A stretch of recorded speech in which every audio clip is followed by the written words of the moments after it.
ही बातमी आपल्यापर्यंत पोहोचली आहे। पाणीपुरी खाल्ली आणि त्यानंतर 2 मुलींचा मृत्यू झाला अशी बातमी आपल्यापर्यंत पोहोचली आहे। सध्या एकीवर उपचार सुरू आहेत। प्रॅक्टिकल संपून घरी येताना शुक्रवारी या दोघींनी पाणीपुरी खाल्ली होती। त्यानंतर त्यांना मळमळ व्हायला लागली, पोटात दुखू लागलं। दवाखान्यात उपचार सुरू होते, मात्र उपचारादरम्यान दोघींचाही मृत्यू झालाय।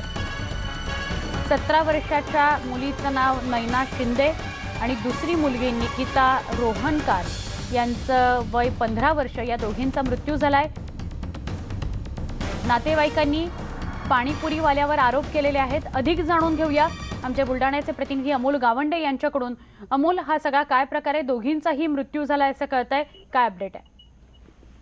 नक्कीच बुलढाणा जिल्ह्यातील खामगाव तालुक्यातील हे विद्यार्थी होते। हे प्रॅक्टिकल म्हणजे कॉलेज शाळेतील प्रॅक्टिकल संपूर्ण घरी जात असताना रस्त्यात लागलेल्या पाणीपुरीच्या गाडीवर त्यांनी पाणीपुरी खाल्ली। त्यानंतर घरी गेल्यानंतर त्यांना मळमळ होत होती। नातेवाईकांनी त्यांना सामान्य रुग्णालयात भरती केली, असं त्यांची प्रकृती अत्यंत गंभीर झाल्यामुळे त्यांना अकोला रेफर केलं आणि आज सकाळी त्यांच्या उपचारादरम्यान मृत्यू झालाय, असा आरोप नातेवाईकांनी केला आहे की पाणीपुरी खाल्ल्यामुळे त्यांची प्रकृती ढासळली होती। त्यामुळे ते आता अकोला येथे त्यांच्यावर पीएम शवविच्छेदन करण्यात येत आहे। त्यानंतर खामगाव येथे तक्रार देण्यात असल्याची माहिती नातेवाईकांनी दिलेली आहे। धन्यवाद अमोल, ही माहिती दिल्याबद्दल।